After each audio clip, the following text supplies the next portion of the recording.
Hello बेटा। आज की जो हमारी क्लास है इसमें हमारा टॉपिक है nature of electromagnetic radiation and it is also topic known as electromagnetic wave theory. तो हम लोग इलेक्ट्रोमैग्नेटिक वेव थ्योरी को आज पढ़ने जा रहे हैं।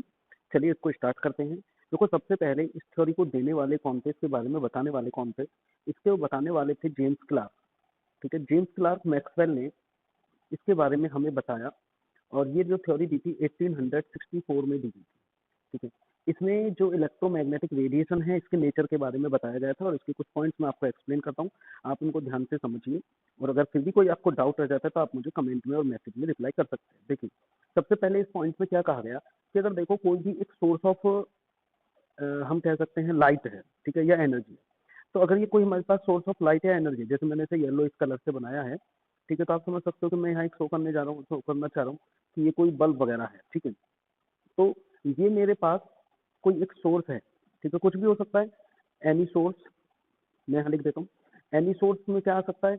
ये एक हमारे पास हीटेड रॉड हो सकती है, मेटल रॉड हो सकती है, ठीक है, गर्म करी हुई, जिससे जो ग्लो कर रही हो, या फिर हमारे पास कोई मेटल फिलामेंट हो हीट किया हुआ जो ग्लो कर रहा हो। ठीक है, और अगर ये भी नहीं है तो हम यहाँ पर कोई बल्ब वगैरह भी ले सकते हैं। ठीक है, जब ये कोई हमारे पास सोर्स है, ठीक है, जिसमें हमने करंट पास किया हुआ है या हीट किया हुआ है, जब ऐसा कोई सोर्स होता है तो इस सोर्स से जो एनर्जी निकलती है, ठीक है, इससे एनर्जी निकलेगी।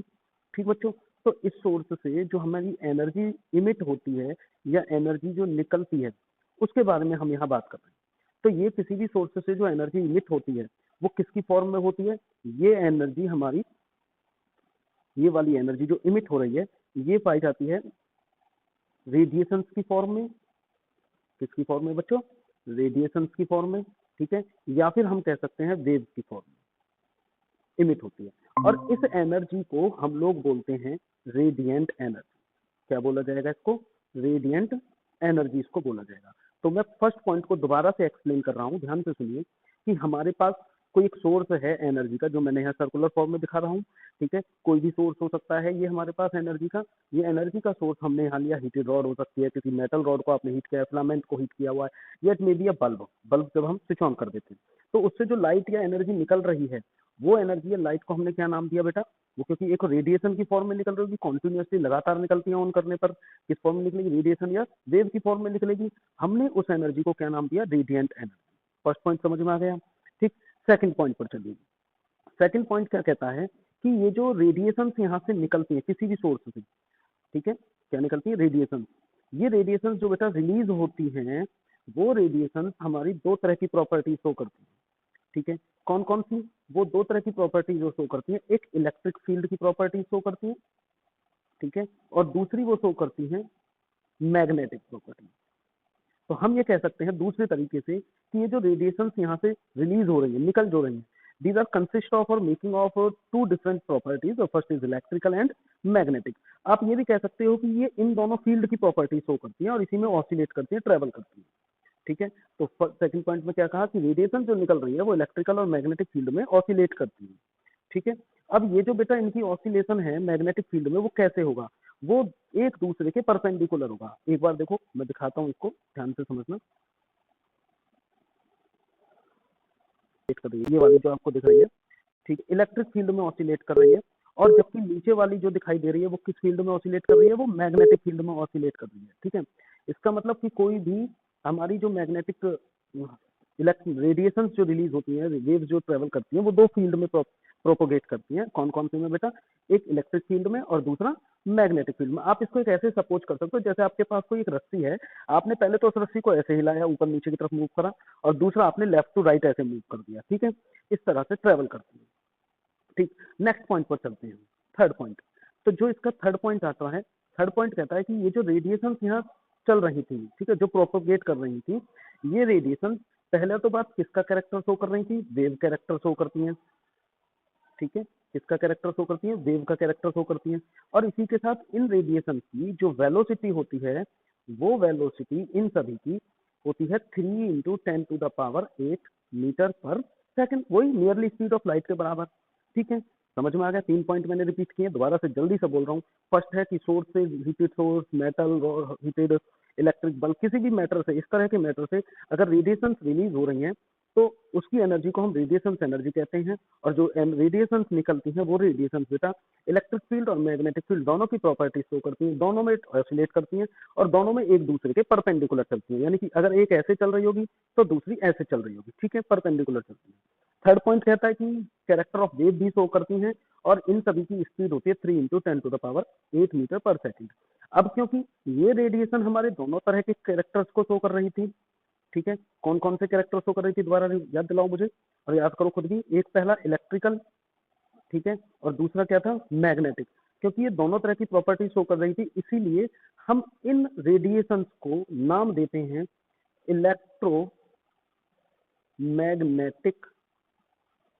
रेडिएशन। क्या नाम देते हैं हम इनको? इलेक्ट्रोमैग्नेटिक रेडिएशन, ठीक है। और हम इनको इलेक्ट्रोमैग्नेटिक वेव्स भी बोल देते हैं, इलेक्ट्रोमैग्नेटिक वेव्स भी आप इसको बोल सकते हो। वैसे हम इनको ना आगे चीजों में ध्यान शॉर्ट में हम इनको EMR के नाम से बोल देते हैं, इलेक्ट्रोमैग्नेटिक रेडिएशन, EMR, ठीक है। चलो, अब ये जो EMR होती है इलेक्ट्रोमैग्नेटिक रेडिएशन हैं, इनको ट्रेवल करने के लिए किसी भी मीडियम की जरूरत नहीं होती। डू नॉट, ये तो सब आपने ऐसे सोच रहे होगे आप सभी कि मैंने तो सभी पढ़ा है 10th क्लास में।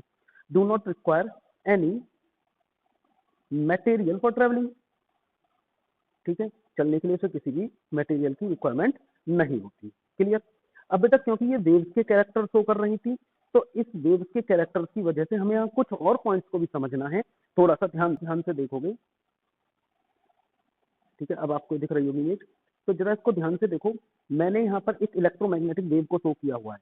ये इलेक्ट्रोमैग्नेटिक वेव यहाँ पर दो तरह से ऑसिलेट कर रही है।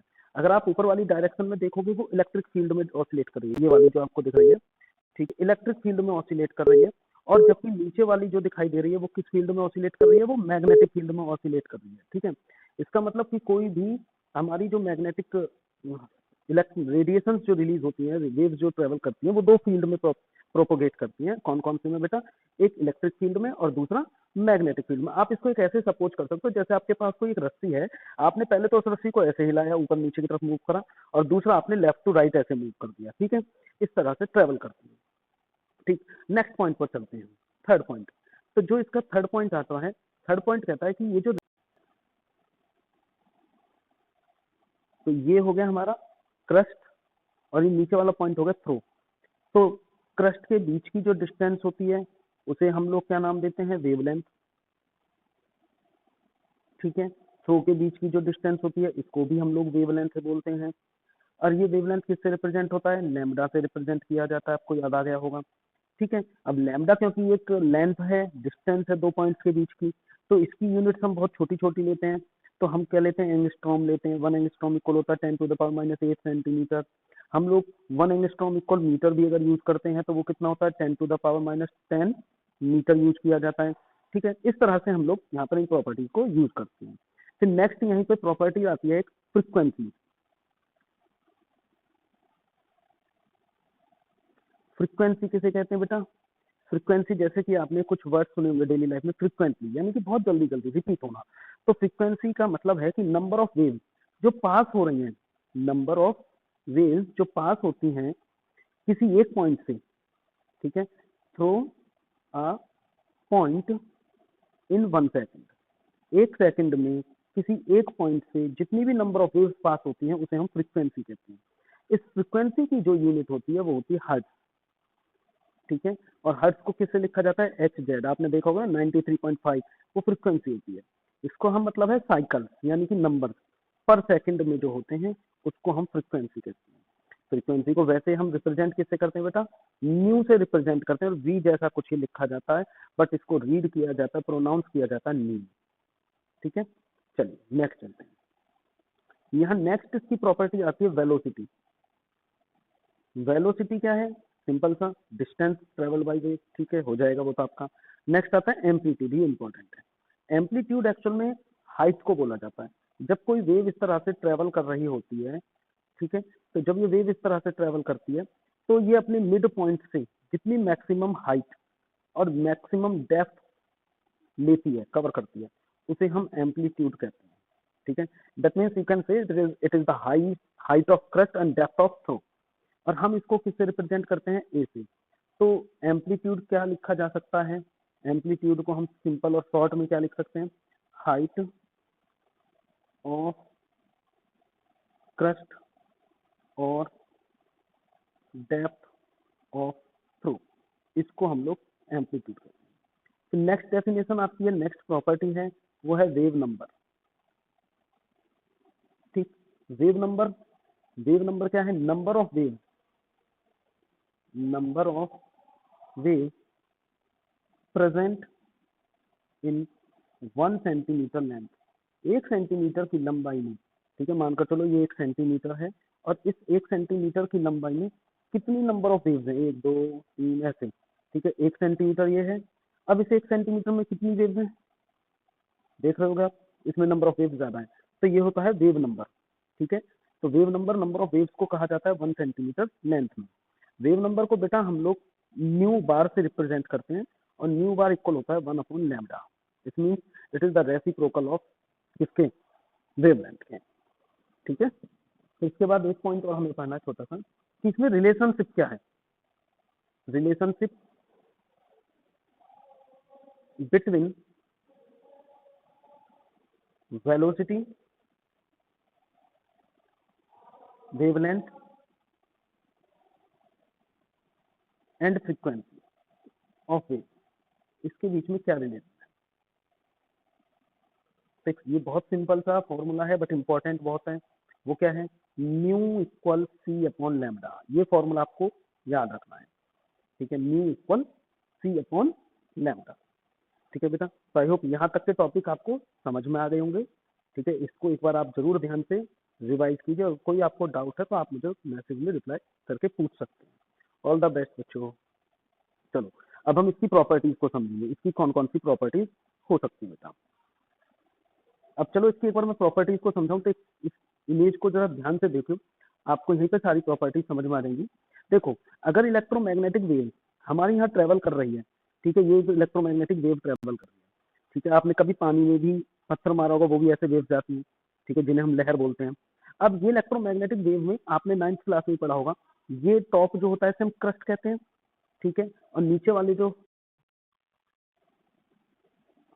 वाइट, नीचे जो होता है इसे हम थ्रो कहते हैं। ठीक है,